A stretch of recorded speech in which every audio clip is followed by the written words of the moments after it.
So let's look at things from a polynumber perspective, okay? This is the meat of it. All right, so here we see our setup. And, here we have our box. Here our diag, and this is for this is the big box and the big diag. Here's this little box, and it would be its little diagonal right here. Okay, so on the x-axis, we go from 0 to 1 plus alpha. And translated by, x equals 1 plus alpha. So it's shifted by 1. So on the t-axis, we see -1, 0, and alpha. That's our translation. And so here we go. We're trying to reach the area on the x-axis from 1 to 1 plus alpha. See, that's this wedge here. You see that? Well, we can't do that in quadrature directly. We got to do some tricks here. So one trick is this dilation relationship, which you subtract the little area from the big area. And so here we have it. This right here forms a box. Okay. And when you multiply by k sub n, that becomes the big wedge right here. And this right here, k sub n times 1 and 1, these are all polynumbers. Well, it's this area right here, this little one. And see, the box is 1 and 1. So this is a very simple one, okay? And we see the slope is similarly, it's basically or rise divided by run. And that's it. That's times c sub n. That makes it the tangent slope. This right here is just the diag, the characteristic diagonal. You see it how I drew it. Literally, you can see this thing is a diagonal. Here, if you look at this, it looks kind of like a box. And it's deliberately, I drew it that way. And think of it that way. Okay. The translation using polynumbers, x equals 1 plus alpha. Well, that's it's this gamma thing. These are alpha levels, alpha to the 0, alpha to the 1. So you got 1 times alpha to the 0 and 1 times alpha to the 1, etc. Well, if we raise it to a power n, because x to the n, y equals x, and therefore y equals 1 plus alpha to the n. Therefore, it's this gamma-looking thing, this polynumber, to the n. And when you expand that using binomial expansion, these are alpha levels, alpha 0, alpha 1, alpha squared, third, dot, dot, dot, all the way to alpha n. But we don't write the alpha levels because we're trying to declutter this diagram. They don't really serve any useful purpose, and we are trying to be clean and decluttered. So this is the format that we use for polynumbers, okay? And when you expand, 1 plus alpha to the n, you get 1 n minus 1 over 2 factorial, n minus 1, n minus 2 over 3 factorial, n minus 1, n minus 2, n minus 3 over 4 factorial, dot, dot, dot, all the way back to 1 and alpha to the n. Pretty cool, huh? All right. So back to our box operators, okay? So we've got our translation equation, and from here on, both the area and the slope, we're dealing with box operators. Here's box, and here's the integral times k sub n. That's the big one. Here's the little guy. This is another box.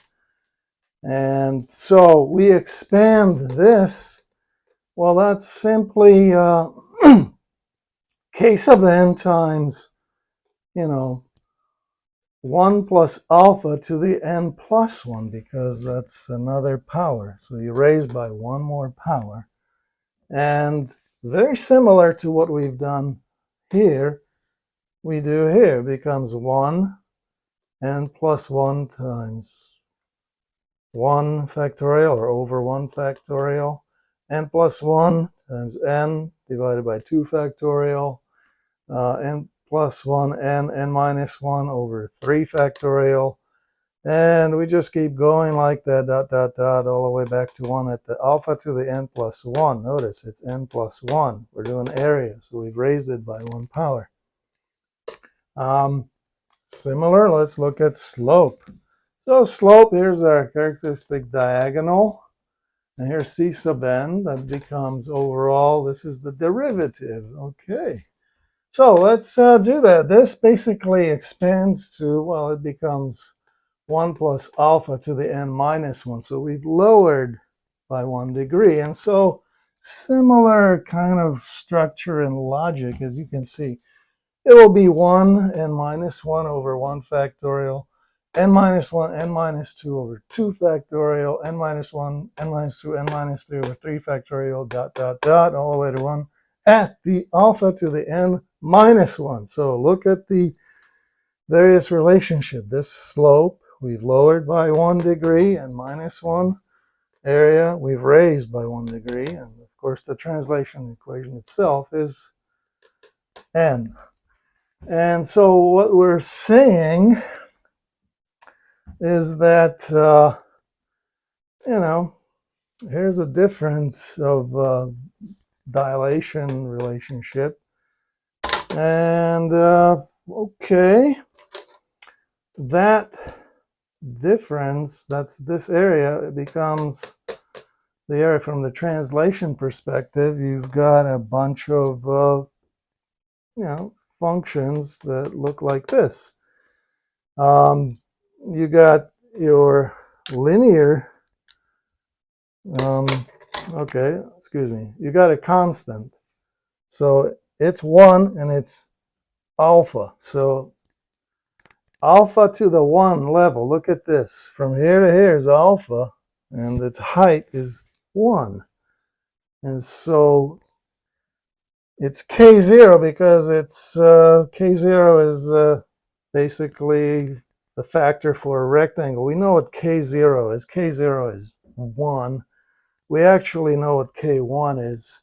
It's 1/2. It's the factor for a triangle. It's a half of a rectangle. Similarly, the factors, slope factor c0, well, that's the first c0 is 0, and c1 is 1, okay?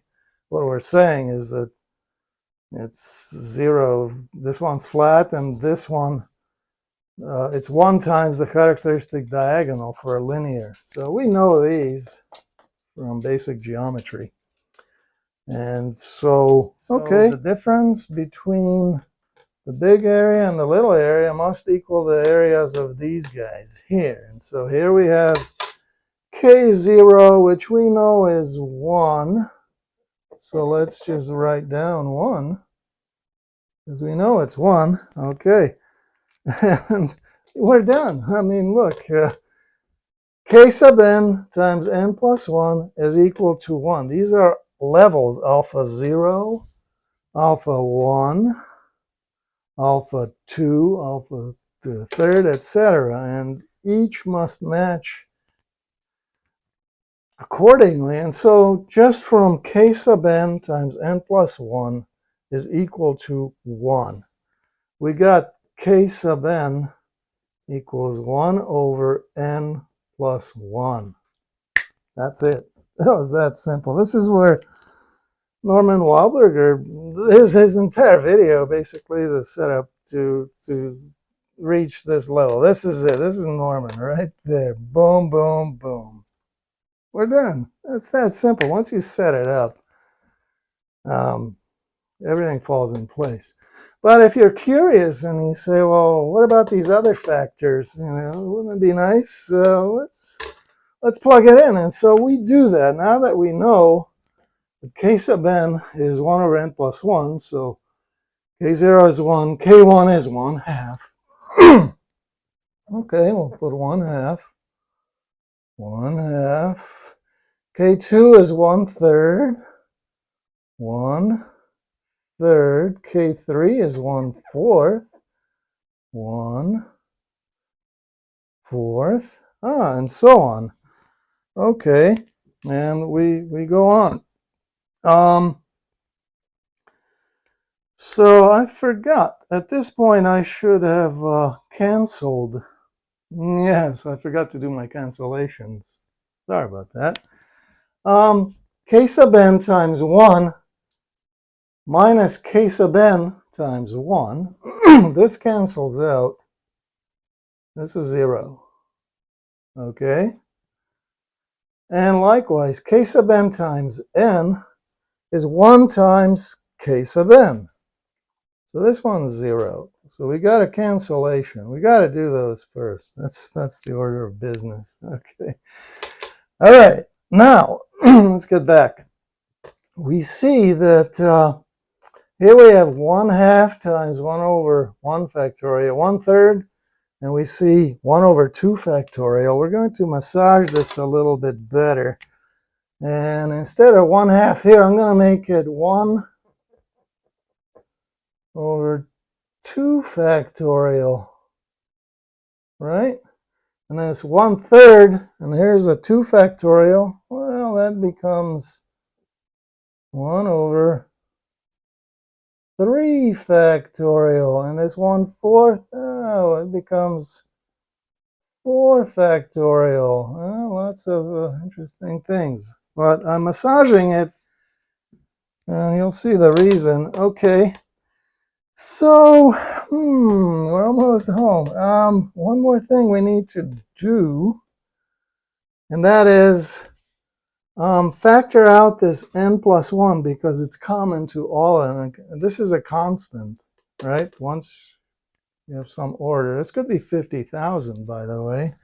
So we do that.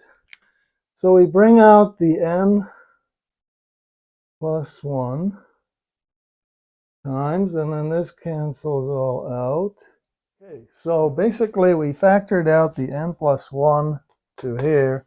And so now this giant polynumber, which can have 50,000 or more entries, matches exactly this polynumber here.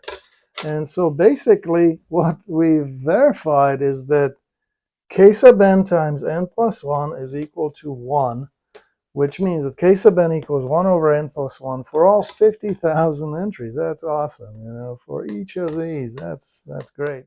All right, welcome back to slope. I had to fix a error here, so let's start with a slope again. All right, so we've said that it's a diag times cn. That gives us our tangent slope. And when you expand that, you get this. This is from the x perspective. And then the individual slopes from the t perspective, well, those are here, c1 times n, etc. c1. That comes right out of this equation here. It's in my previous video. You've seen that. So I just merely stated this is the same thing. And we know that c1 is 1. So let's replace that with a 1. And therefore, basically, we're done. We know that the alpha 0 level, c sub n times 1 is equal to 1 times n, or n. Therefore, c sub n equals n. We're done. So now we can plug in, now that we know what c sub n is, let's plug that in here. This becomes c2 becomes 2, c3 becomes 3, c4 becomes 4, And furthermore, the 2 on the top here cancels. This 2 factor becomes a 1 factorial. It reduces the factorial level. So I can just write that as a 1 factorial. 3 on the top over 3 factorial. That reduces the factorial. That becomes a 2 factorial. 4 on the top, 4 factorial on the bottom. This becomes a 3 factorial. And dot, dot, dot. And I forgot to do the cancellation again. C sub n times 1 is 1 times C sub n. So this is 0. And this is 0. And there's one more thing that we need to do, and that is move the n out, right? Because it's a constant, so we can do that. So literally we move that out. And so what we have in the end is a polynumber that is identical on both sides, okay? And if it's identical on both sides, we can literally cancel that out. And so for all 50,000 entries, C sub n is equal to n for all of the entries, not just for alpha to the 0 level, for all of them. This is great stuff. So you see the similarity here, and all of these things that I showed you, there's box operators everywhere. So that's it. Anyways, I'm Mary and Elena, and before that was calculus, that was quadrature.